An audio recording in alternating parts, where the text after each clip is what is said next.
तुम्हाला काही तुमच्या भावना व्यक्त करायच्या असतील तर आपण कुलकर्णीबाईंकडून सुरुवात करूया. त्यांनी जे काय नाही ठीक आहे, जे तुम्हाला वाटेल मनात येईल बसूनच बोला, उभं राहायची गरज नाही. नमस्कार. आज पहिल्यांदाच असे तुम्ही सगळे लोक 50 वर्षानंतर 10वी झालेले असे सगळे एकत्र भेटलेत आणि आम्हाला आठवणीने बोलवलं, त्यामुळे मला खूप पहिला आनंद झालाय. दुसरी गोष्ट, आम्हाला ज्येष्ठ नागरिक म्हणून इथे संबोधलं जात होतं, आता तुम्ही आमच्या लाईनीत आला.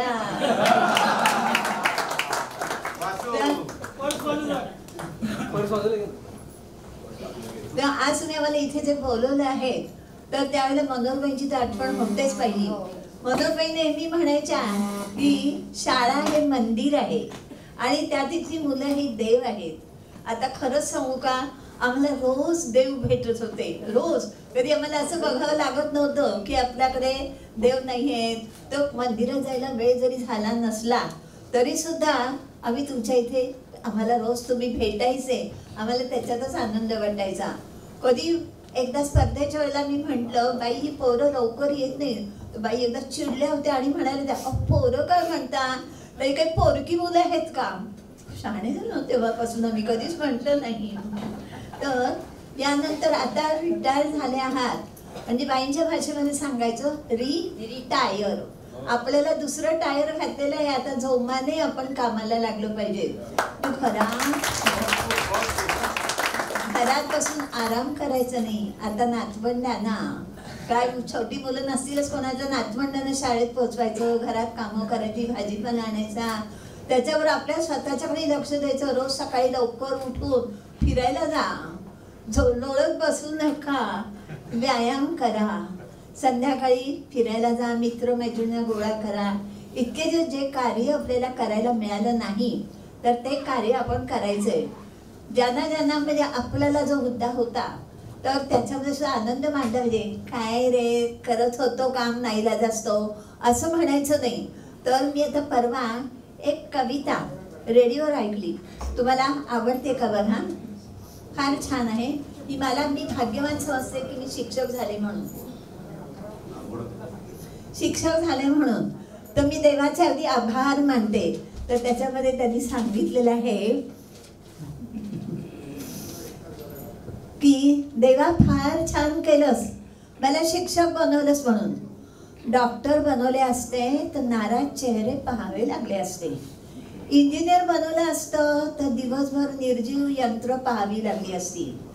वकील बनवलं असतं तर इच्छा नसताना बोलावे लागले असते. बँक अधिकारी बनवले असते तर दुसऱ्यांचं धन सांभाळत बसावं लागलं असतं. आणि विद्यार्थी म्हणजे देव कसा असतो याचे साक्षात रूप, निर्मळ हास्य, एव्हरीथिंग हे गार्डन. त्या देवा तू माझी किती काळजी घेतलीस रे, हे मला आत्ता कळलं. रोज विद्यार्थी रूपाने तुझं अनंत रूप दाखवलंस. दिवसभर माझ्याशी हसतोस, बोलतोस. खरंच मी किती भाग्यवान. मुलांची भाषा ऐकली की दररोज तुझी मला भेट होते. साधू संत किती जपजप करतात तरी तू त्यांना रोज भेटत नाहीस. या जन्मी तुला रोज भेटण्याची सेवा दिल्याबद्दल तुझे किती आभार मानू.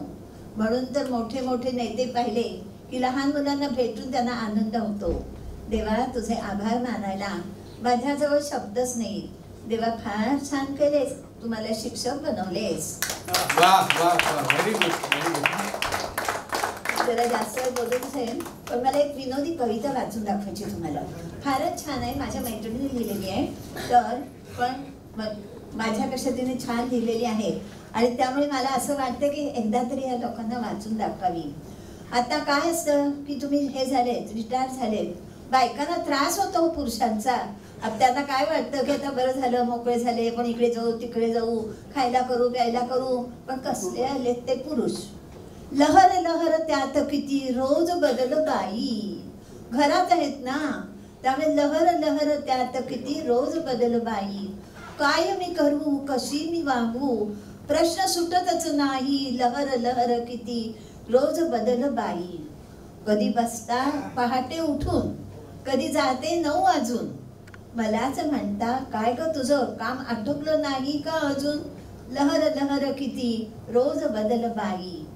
कधी म्हणतात साधा आहे मी, कधी म्हणतात इस्त्री का नाही. काय मी करू, कसे मी आवरू, काही कळतच नाही. लहर लहर किती आवडते तुम्हास ती, म्हणून डाळिंबी उसळ केली. तेव्हा म्हणता मसाला भरून वांग्याची भाजी तू का नाही केलीस. कधी केली कोशिंबीर, त्या म्हणतात लोणचंच बरं. काय हवे तुम्हा कसं ठरवू, काही सुचतच नाही. लहर लहर किती. कधी येता ऑफिसातून, पोटात लागते भूक सपाटून. लाडू बेसनाचे, पोहे बटाट्याचे काहीच पसंत नाही. नाही काही कळतच. लहर लहर किती. कधी म्हणतात खर्चही कर, तर कधी म्हणतात बचतही कर. कसे जीवनाचे बजेटच आखू. लहर लहर किती. त्या हिशोबच लागत नाही. फार तुम्ही रसिक म्हणून एक दिवस बसले नटून. माळुनी गजरे शालूही नेसले, तरी डुंकुद बघतच नाही. म्हणा ती लहर लहर किती. तरी कधी म्हणतात चल ग जाऊ संगीत सौभद्र नाटक पाहू. परी होता एक अंक, घरीच म्हणती परतच जाऊ. तेव्हा ऐकून ठेवा, शेवटी संतापली रागावली ती आणि ती म्हणते ऐकून ठेवा एकदा सांगते, रोज ही कटकट चालायची नाही. पाहून पाहून एकदास मी बाबांच्या घरी निघून जाईन. लहर लहर. वाह वाह.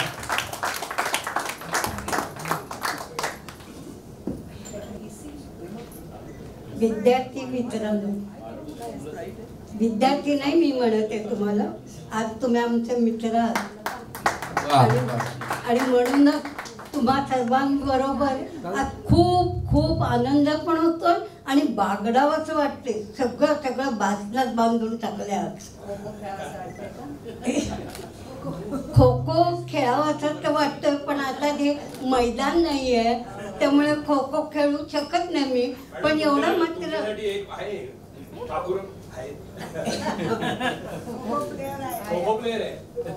वा वा वा वा. अजून एक आला नाही विजय हिरोणकर. आणि मला आज एका गोष्टीचा नवल वाटते की आज समाजामध्ये दोन माणसं एकत्र येऊ शकत नाही आणि इथे तुम्ही 40 जण एकत्र आणि ते 50 जण दोन माणसांमध्ये एकवाक्यता होत नाही आणि आज तुम्ही 40 जण इथे उपस्थित झालं. खरोखरच तुम्हाला या कार्यक्रमासाठी संपन्न करण्यासाठी इथे जो तुमचा ग्रुप तुम्ही तयार केलेला आहे आणि या ग्रुपनी जी संकल्पना सादर करून आज इथे उपस्थित केलं सगळ्यांना, खरोखरच त्यांना माझे शतशः धन्यवाद. आज इथे आल्यानंतर शाळेच्या बऱ्याच आठवणी दाटून आल्या. टीचर रूममध्ये रिसेसमध्ये आम्ही एकत्र यायचं शिक्षिका आणि प्रत्येकीची खुर्ची ठरलेली असायची. चुकून जरी खुर्चीवर दुसरं कोणी बसलं की उठ, ही माझी खुर्ची आहे असं म्हटलं जायचं. बिचारी बापडी कोणतरी उठायला आणि जाऊन आपल्या खुर्चीवर बसायची. पण एक मात्र होतं, खूप खूप आवर्जून सांगावं असं वाटतं की आपल्या सिनियर बोंद्रेबाई, देशपांडेबाई, बोकीबाई ह्या सगळ्या आम्हाला सिनियर होत्या, पण त्यांनी कधी आम्हाला असं ज्युनियर म्हणून लेखलं नाही, कधीच ज्युनियर म्हणून लेखलं नाही. रिसेसमध्ये आमचा एक डबे उघडल्यानंतर एक डबा संबंध राऊंड परिषद घेऊन प्रत्येकीच्या पुढे जाऊन उभा राहायचा आणि मग एखाद्या नवख्या पदार्थाची अगदी तारीफ केली जायची. आणि मग काही वेळेला रेसिपी काय, मग त्याची आळवणी व्हायची. पण ते जे वातावरण, आनंदी वातावरण, कधी कधी मासळी बाजार भरायचा, कधी कधी राग रुसवे व्हायचे, नाही असं नाही, पण ते तात्पुरते. परत नंतर आम्ही आपल्या एक कधी आम्हाला आता दुजाभाव वाटला नाही. आणि असं इतकं हे छान त्यावेळेचं टीचरमधलं वातावरण, विद्यार्थी पण आमच्यापासून कधी लांब, आम्ही विद्यार्थ्यांना पण ठेवला नाही आणि विद्यार्थी आमच्या बरोबर सदैव राहिले. आपल्या काही अडचणी येऊन सांगायचे, त्याला कधी वाटलं तर मार्गदर्शन करत होतो. पण या सगळ्या ह्याच्यामध्ये खरोखर ते प्रेमळ आणि निर्मळ असं वातावरण होतं. आणि तेच आजही त्या गोष्टी सगळ्या आठवत आहेत. आज मला जेवढं या सगळ्या शालेय जीवनातल्या वातावरणातल्या आठवणी आठवत आहेत आणि मनावर वाटतं गेले ते दिन गेले. असं आज आपल्या या लोकमान्य विद्या मंदिरच्या तुम्हा सर्व विद्यार्थ्यांनी एकत्र येऊन हा कार्यक्रम संपन्न करतात, त्याचं खूप मला भरून कौतुक वाटते आणि मी तेच तुमची रजा करते.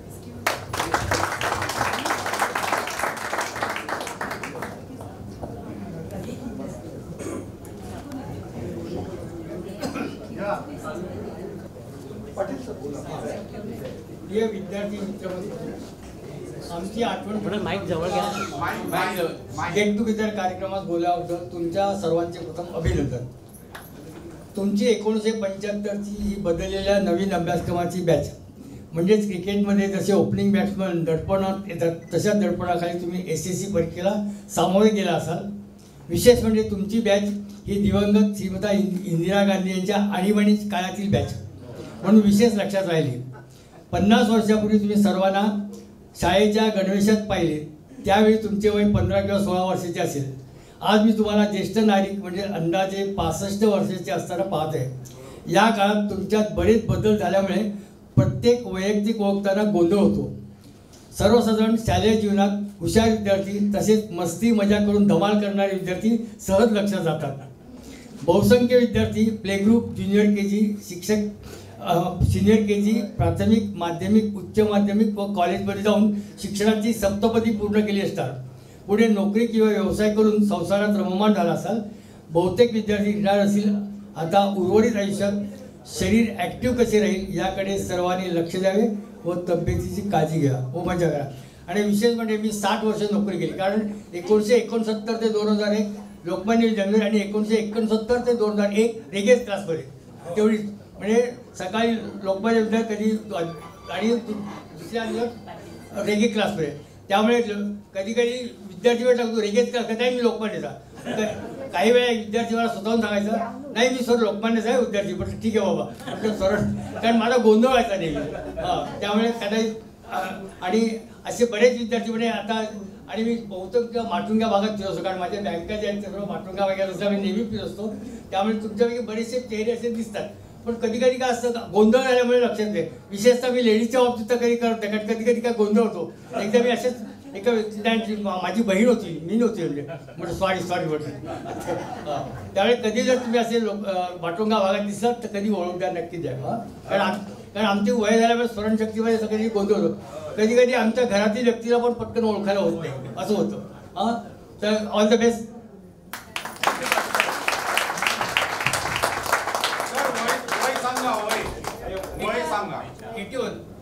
पाटील सर 81. सर्व शिक्षकांनी त्यांचं मनोगत व्यक्त केलेलं आहे. छान आपल्याला आधी आशीर्वाद दिलेले